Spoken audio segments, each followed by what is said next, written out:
Goodbye YouTube. Now before I get into talking about the team preview, I want to quickly talk about something now. With the Small Gun Wi-Fi Battle Finder being down, it has been really difficult to find Wi-Fi battles. Even when I'm on Skype and my status says I'm looking for a battle, nobody challenges me to a battle. Yet when it's not on looking for a battle, people then challenge me.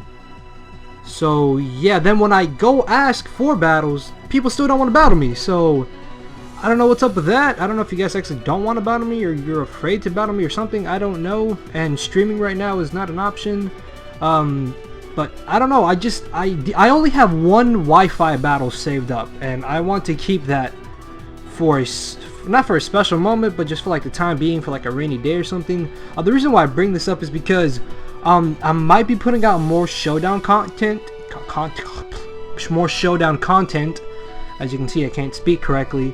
Hopefully you guys don't have a problem with that, and you won't unsub for some reason. I don't know why you would, but yeah, hopefully in the meantime I can hopefully get some challenges, save some battles, Wi-Fi battles preferably, and just maybe stream sometime later next week or something along those lines. I don't know, something, but yeah, I only have one Wi-Fi battle saved up right now, but I do have some pre-recorded showdown content, so hopefully you guys won't be bothered by me uploading that stuff. And as I said, hopefully I can get some battles. But yeah, this was a UU battle I had the other night, and if you're wondering how to get this showdown layout, I'll leave a link to it down in the description, although I'm pretty sure somebody's already left a comment saying, how do I get this? Yeah, this is why we wait till the video's over to leave a comment. Anyways, the team that I'm using in this battle, I actually based around Baton Pass Togekiss, which is actually really fun to use. And I normally nasty plot the Baton Pass into either Rain Dance Kingdra or Naserum Cofagrigus, both which don't even need the boost to sweep. So if Togekiss does die, they still have sweeping potential. But if they do get the nasty plot boost, then they're basically powerhouses and the game is over. Looking at threats on my opponent's side of the field, Mew and Kingdra are really the two things I'm going to be worried about. Also, that Manchiel might be a bit of a problem if I lose my Cofagrigus. But either way, I'm just going to be leading off with my Azelf because I should be able to U-turn now on whatever he leads off with. As he ends up leading off with the Rhyperior, I'm going to go straight for the U-turn now to my own Rhyperior, as he actually ends up going for the Rock Blast, predicting me to go for the Taunt, expecting me to just be the normal lead Azelf set, but no, that is not the case. And I know that he is not going to want to take an Earthquake, so what I'm going to do is just actually go for my Stealth Rocks, predicting him to switch out, but he makes a very risky play by staying in and going for his own Rocks. But this turn, I know he's going to want to switch out into the Shaman, predicting me to go for the Earthquake, so I'm actually going to go for the Rock Blast, and I actually end up getting 2 crits with the Rock Blast, which might actually play a role just because I'm going to be able to get rid of the Shaman a whole lot sooner than I would have been able to.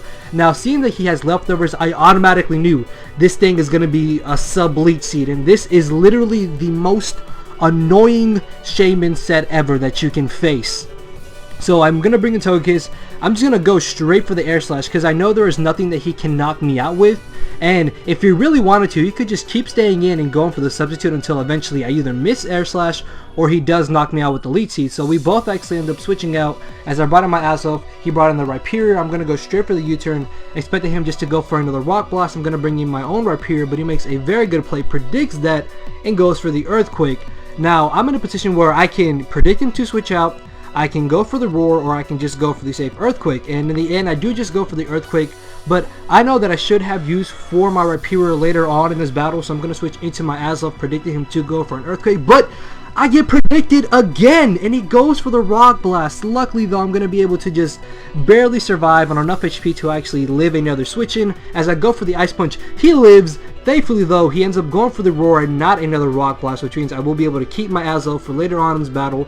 As he roars me onto Cofagrigus, I'm thinking he's just going to go for the Roar, predicting me to Calm Mind to Trick Room, so I'm going to go straight for the Shadow Ball, but no, he does just end up going for the Earthquake.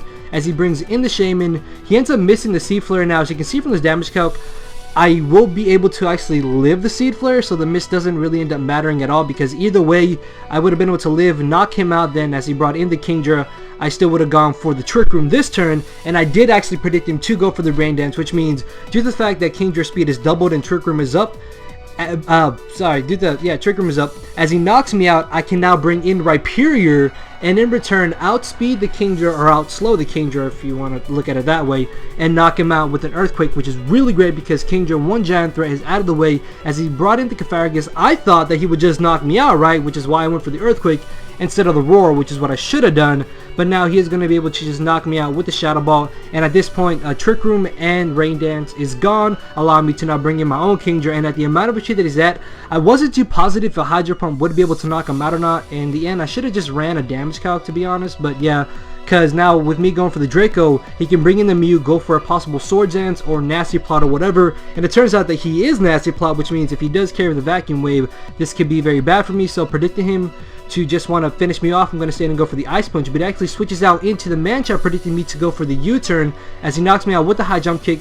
At this point, I just have to hope my Togekiss can live a hit, and it doesn't, which means it's all going to come down to a speed tie right here, and he really does not want to risk it because he's actually going to switch into his Mew, possibly predicting me to go for an Aerial Ace or a High Jump Kick. But no, I know from prior experience at the amount of HP Mancha was at, I can knock him out with a U-turn. So by U-turning out into my Kingdra, I put him in a position where he's just going to get knocked out, and he fails to knock me out with the Psyshock as I go for the Rain Dance. I honestly thought that I wouldn't take that much damage and I would have enough HP to live 2 Life Orb hits, but that is not the case. And on the double down, it all comes down to whether or not I win the speed tie, and I'm going to be able to win and knock him out with the U-turn. That's going to be the very narrow 1-0 victory in my favor. So yeah, that was definitely a fun, intense battle, especially near the end with the speed tie. I definitely hope you guys enjoyed the quick battle. Sorry for my little stutter like near the end of their narration. I just like drew a complete blank. But yeah, if you did enjoy, feel free to leave a like, leave a comment, subscribe to some more content, and I will see you guys later.